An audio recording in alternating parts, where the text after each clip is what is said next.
Halo semuanya, tahun 2022 ada kabar sangat menggembirakan dari Kementerian Sosial Republik Indonesia kepada para lansia, penyandang disabilitas dan masyarakat yang tinggal di kawasan 3T. Nah, kabar gembira apakah itu? Maka dari itu, kita akan temukan jawabannya pada video kita kali ini. Seperti biasa, mohon videonya disimak dengan baik-baik dan jangan sampai di-skip ya, agar informasi yang diperoleh tidak setengah-setengah dan tidak berakibat kesalahpahaman. Baik, silakan disimak informasi lengkapnya.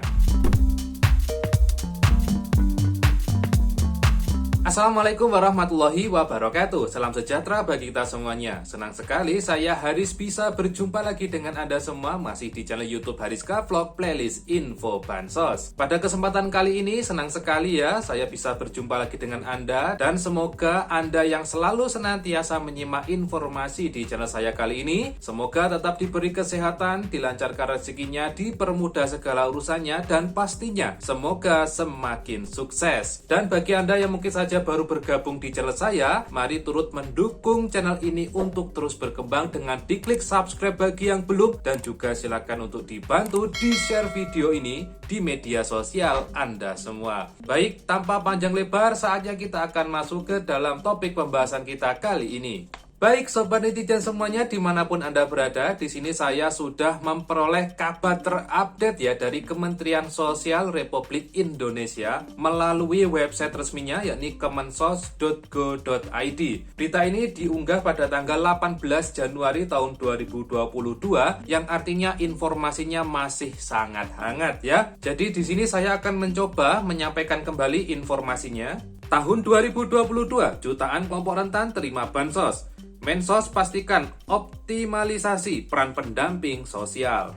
Jakarta 18 Januari 2022, Menteri Sosial Tri Risma hari ini memastikan Kementerian Sosial akan lebih memberikan perhatian kepada masyarakat yang mengalami masalah sosial. Anggaran Kemensos akan dioptimalkan untuk membantu kelompok rentan seperti lansia, penyandang disabilitas, dan masyarakat yang tinggal di kawasan 3T.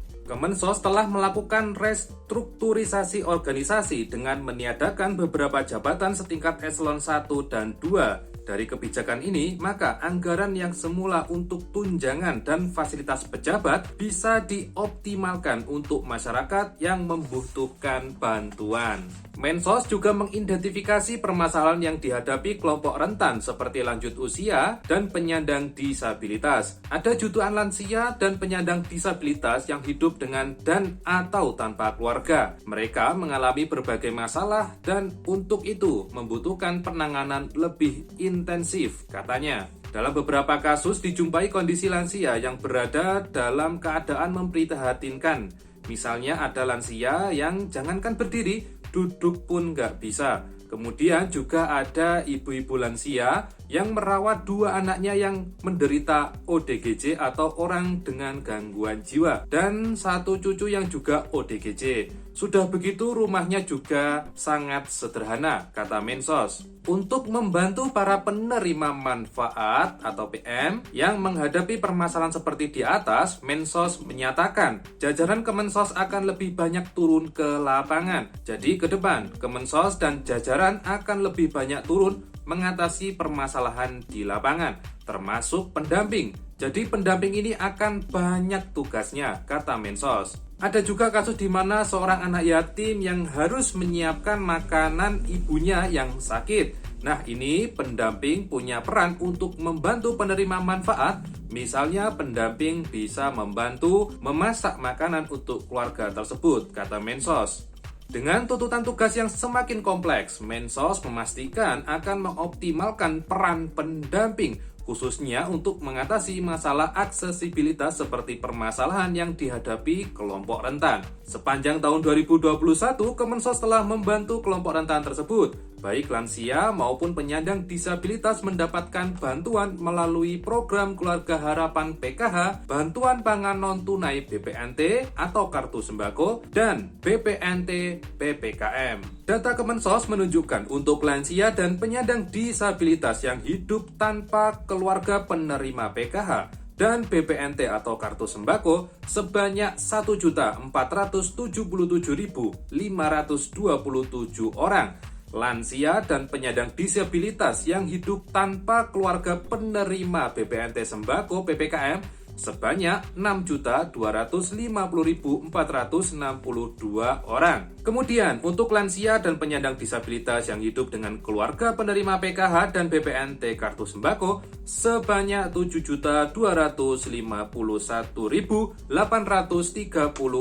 orang. Lansia dan penyandang disabilitas yang hidup dengan penerima BPNT atau Kartu Sembako PPKM sebanyak 4.636.670 orang. Menyesuaikan kebijakan pemerintah tahun 2022, Kemensos akan memasukkan lansia atau penyandang disabilitas penerima BPNT PPKM ke data penerima BPNT reguler. Kemudian untuk penerima bansos di bawah usia 40 tahun, Kemensos akan meningkatkan kemandirian ekonominya dengan memberikan pelatihan kewirausahaan. Untuk meningkatkan kinerja pendamping sosial, Mensos akan melakukan evaluasi dengan memastikan mereka bertugas di wilayah di mana mereka tinggal. Pendamping sosial merupakan garda depan Kemensos dalam menjalankan tugas penyelenggaraan kesejahteraan sosial. Mereka mengawal dan memastikan program Kemensos berjalan dengan baik. Bisa dikatakan, kehadiran negara di tengah masyarakat yang kesulitan salah satunya ditentukan dari performa dari para pendamping. Dalam berbagai kesempatan, Mensos menekankan pentingnya peran pendamping. Mensos meminta pendamping PKH dan tenaga kesejahteraan sosial kecamatan atau TKSK aktif memonitoring dan melaporkan berbagai permasalahan sosial di wilayah tugas mereka, termasuk aktif membantu pemerintah daerah dalam pemutakhiran data. Biro Hubungan Masyarakat, Kementerian Sosial Republik Indonesia. Nah, tadi itu Sobat Netizen semuanya, kabar gembira dari Kementerian Sosial Republik Indonesia terkait bagi para lansia, disabilitas berat, dan masyarakat yang tinggal di kawasan 3T. Bahwasanya tahun 2022 ini akan dioptimalkan ya pemberian bantuan bagi lansia, disabilitas, dan juga bagi masyarakat yang berada di kawasan 3T. Karena kita tahu bahwasanya ada lansia ya yang juga sudah ikut di dalam penerima baik PKH ataupun penerima BPNT. Namun kan ada juga lansia dan disabilitas yang belum masuk ke keduanya ini.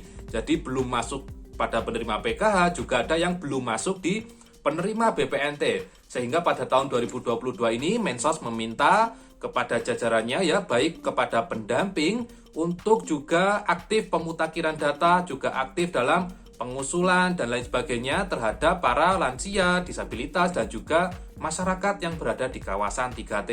Sehingga harapannya ke depan bagi mereka yang belum pernah mendapat bantuan, khususnya bagi lansia, disabilitas, dan juga masyarakat yang ada di kawasan 3T ini, bisa tercover bantuan yang anggarannya berasal dari Kementerian Sosial Republik Indonesia atau anggaran dari APBN.